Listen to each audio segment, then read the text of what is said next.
Good afternoon. I'm Mark Allen with Gaper.io, and I'm here today with Andrew Reiner, the CEO of Grapevine. Good afternoon, Andrew. How you doing? Good afternoon. Doing well. Thanks for having me.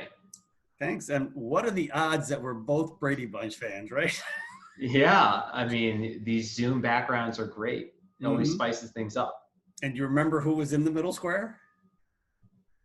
No. That was Alice. Alice. Yeah. Okay. All right. Yeah. Yeah. Fair enough.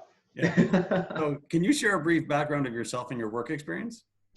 Sure. I started out in finance. I worked at Lehman Brothers when that bank was still around. I was doing investment banking there. Made the transition over to Barclays, did algorithmic sales trading, left Barclays to join a hedge fund. Our hedge fund was about $4.5 billion in assets under management. I was doing quantitative research there. Then, unfortunately, the founder of the hedge fund passed away, and the fund turned into a family office. I then tried to start or launch a startup. Didn't get that off the ground. Did some startup consulting. Came on board as a chief operating officer for a company called SeatServe, which does in-seat delivery for stadiums and venues. Scaled that company for 2.5 years, and then launched Grapevine AI. Yeah, very cool. So what has been your experience with remote employment, both as an employer and an employee? It's been challenging. It's been challenging on both ends, right? It's important to me. Communication sort of, I think, the hardest part, right? Communications and sort of expectation management. From the employee side, all of my jobs, for the most part, have been able to do it remotely, right? It's always been about, can you get the job done, and can you get it done in a relatively quick manner? The biggest challenge from the employee side I've had is, am I doing it correct or am I not? Am I undercutting or exceeding your expectations? And because the communication is not as easy as sort of turning to your right and asking your boss a question. From the founder's perspective, from the hiring perspective, I've tried to remedy that. I've tried to enable multiple types of lines of communication, whether it's through Zoom calls like this with amazing backgrounds, or Slack communications. We find it a really interesting time to be able to hire remotely, especially sort of given the current climate. Yes. So, what do you think is the future of remote employment, and what do you think can be done differently to make it more effective? Sure. I think that remote employment is here to stay. I think that you're going to see sort of a compression of offices, especially at larger companies, which is amazing for everybody involved, right? It expands the universe of potential candidates from your geographical region to either your country or the world. So I think that remote work is definitely here to stay. I think that the future of work tools will just continue to increase in quality. And I think that things that can change is how do you, like I said, sort of, and this will be a recurring theme here, is like, how do you communicate better with your subordinate, the person above you, your laterals? I think the biggest challenge that remote working has is, how do you keep multiple people who are working on the same project in line? And I don't mean in line, like, it's just like keep them attuned to what's happening, and how do you keep everyone abreast of what everyone else is working on? Right.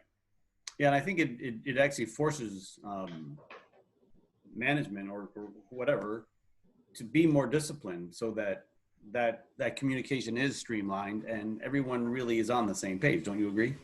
I 100% agree. I think that the burden of this falls on management. Everyone is doing their work, but you have to streamline communication. You have to make sure that people are on the same page. And there are multiple ways of doing that. And over the past, I guess, 2.5 months or whatever we are now into sort of the COVID quarantine, we've experimented with a handful of them. And we think that we found something that works for our team. Oh, that's great. Yeah. And the other advantage I've noticed, I mean, I think people are getting back more of their day, and you also don't have that commute, which has made a huge difference. I mean, we're in two cities we're known for traffic problems, and it's made a huge difference. Yeah. It's great from like the employees, from the employer side, right? From the employee side, or from the actual remote worker side, it seems like there is no stop and no end to your work. And so, like, one of the things that we've tried to assess is, like, Are we working longer hours because there's nothing else to do? There's only so much TV you can watch and you can't leave. Or is it a factor of you're not as productive during the hours, not as efficient? Because it's challenging with at-home offices do you have like an actual dedicated space? Are you married? Do you have a kid? Right. If you are, is your kid banging on your office door? Are you on your couch? Are you at your dining room table? So everyone's circumstances are different. And I think it's important for each person to figure out like what works best for them, given where they are. Yes. Yeah, absolutely. So what is the story behind Grapevine? What is your product? Who's your target audience? All those things. Sure. So Grapevine AI is a voice-activated relationship insights platform, which is a mouthful. Our job is to help people build authentic relationships that leads them to close more deals. So our target market are B2B salespeople. We've been building this technology for about a year and a half. We've got a team of 5 people here in New York. The concept is put down the pen and just start talking and build quality relationships, right? So we allow people to pick up their phone and say complex statements that have no structure. Something like, I met Andrew Reiner today, and he's the co-founder of a company called Grapevine AI. He mentioned he's got a wife. I think her name was Kristen. His sales quota is due at the end of March, and he's a diehard Mets fan. I should email him on Tuesday. We find and understand everything you said. Find that Andrew Reiner's online footprint, build a profile of that footprint for you, supplement that with whatever you said over voice, tie into your workflow to remind you what you need to do and when, and integrate with whatever enterprise CRM that you use. So sort of in line with like the remote work, we think the future of business is not done through typing or writing stuff down, because we feel that is exceedingly inefficient. And we want to be sort of the pioneer on this voice side. That's interesting, and it's true. It's interesting because generally the salespeople I know don't like the paperwork. They don't like entering things, right? They far prefer to just talk. Yeah, and so what we've seen is a lot of people have voice notes, right? But the problem is, what do you do with the voice note? Right. So when I was running business operations for the last startup I worked at, I wrote everything down. I was a huge note taker, and then I had to type this stuff into Salesforce. And then before I knew it, I had 15 pages of single space notes in Salesforce, which is, I'm not reading that, right? Like I want the quick and dirty. How am I going to close this deal? How am I going to win over who I'm talking to? And we believe that the soft touches are overlooked nowadays. There's so much noise out there that if you could build an authentic relationship and ask the questions that matter, it's just going to be better for all parties involved. Yeah. So interesting. So you said you have about 5 people in New York. Did you start out as remote, or did you have an actual office? Yeah. So we had a nice little office. Actually, my co-founder is based in Switzerland. So he's been doing 3 weeks there, 3 weeks here. But obviously not right now. Right. We started with an office. For a team that's really small, I felt that it made sense, given the stage we're at, to be on top of each other. I think the cohesion for like creativity like that, especially when I don't have a technical background, and I needed people who had technical backgrounds. We found at that stage that it was the easiest to do it in person, right? But it wasn't long before we hired our first part-time remote worker, right? So it was maybe 6 months, and we have pretty much a full-time remote worker down in Brazil. Oh wow! Who's amazing. We started off small doing remote work, and the communication was great. The quality of work was great. Worked well with our team. But yeah, we started together, and we are sort of expanding however we can, right? Yeah, it makes sense. So the ongoing pandemic caused everyone to go remote. Yeah. Right? And you already had a taste of that. I mean, obviously you actually were in 3 different continents. So you had established some type of processes, but did the pandemic cause any roadblocks or challenges that you didn't expect?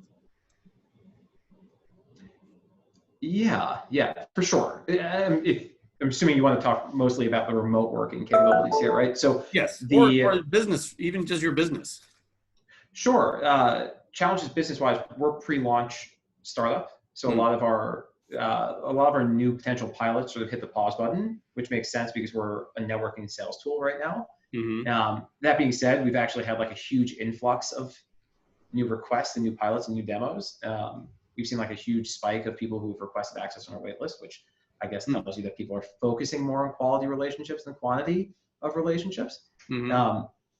But we had a taste already of sort of 3 different time zones. That's one of the challenging parts. And so we had to sort of navigate, how do we get everyone on the same page? How do we show people what we're all working on, how it impacts what you're working on? And what me and my co-founder decided to do was to have a daily Zoom call at 10 a.m. Eastern. So wherever you are, it doesn't make a difference. You hop on this call. We do a 40-minute stand-up. And then we usually play a game of Codenames. I don't know if you've ever played it, but it's an amazing virtual game. Code? And then Codenames. Yeah, Codenames.plus. I have no affiliation with them, but it's something that people should check out. Okay. What we do is we have a typical stand-up. We talk about what we're working on, what we need help with, and what the issue is, if there is one. And then in order to sort of mimic an office feel as best as we can, we actually mute the microphone and black out our cameras, but stay on the call. And if anybody has a question, you unmute yourself and you ask. So we tried to mimic as best, like being able to turn to my right and ask a question to Rich, who's our lead creative, is something that I value, and that's missing now. So in order to sort of figure out like how can we best replicate it, simply unmute, like staying on this call for 3 hours or 4 hours, and being able to unmute yourself whenever you want and hop into a breakout room if you need to, is a wonderful solution. That at least worked for us. Really, that's kind of creative. That you'll all still be in Zoom, but it's kind of like an office. Yeah, you get your privacy. You can do whatever you want. Obviously, we all hope that you're working, but you don't hear the distractions of the person next to you talking, but it gives you the ability to quickly ask a question without worrying about, do I send a text message? Do I send a Slack note or an email? Or I just need like quick eyes on something. Let me ask and share a screen and get your feedback. It actually might be better than the office. It might be. Yeah, we really like it, right? So being a small company, one of the other challenges that we have is culture to us is incredibly important. Right? We're the type of people where we get dinner once a week or once every other week just because, right? As cliche as it sounds, we do really feel like we're sort of like one extended family. So it was important for us to sort of maintain some semblance of culture, which is why we also supplement these stand-ups with sometimes some games.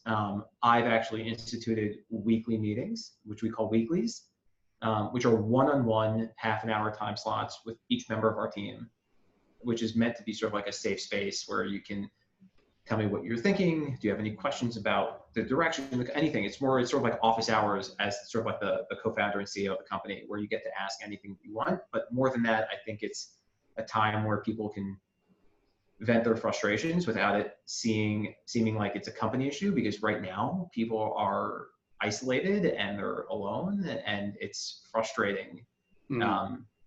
As everyone sort of is feeling right now, you're like, quarantine fatigue is a real thing. Yes, it is. So finally, there's companies like Gaper that help develop, build, and scale products, especially for startups, which you obviously are in. How important do you think that is going to be going forward for companies like yourself that, all of a sudden you need to build something, you need the right talent, and you need it in a hurry? Yeah, I think that a curated list of talent is something that the desire, the need for is only going to continue to increase. Being able, and I think you've sort of seen this over the past couple of years with, places like TopTal and all these other creative agencies or digital agencies. Being able to find talent is immensely important to startups. Being able to flex up is something that takes me maybe a month or two to hire one person. Right. I typically believe in sort of like the slow hire and the quick fire. Like, I think that hiring should not scale, right? Especially as companies sort of like at our stage. But tools like Gaper or platforms like Gaper are only going to increase in demand because of the need of staying remote, going remote. How do you find and how do you retain talent that isn't in your geographic region? How do you approach them? How do you get in touch with them? I think that tools like this are amazing and primed to succeed. True. Well, Andrew, I want to thank you for your time today. It's been very interesting. I love your idea of the extended Zoom call. Thank you. And I wish you luck with Grapevine, and have a great day. Awesome. And, yeah, have a great weekend too. Thanks, Mark. Happy Friday. Have a great weekend. Bye. Bye.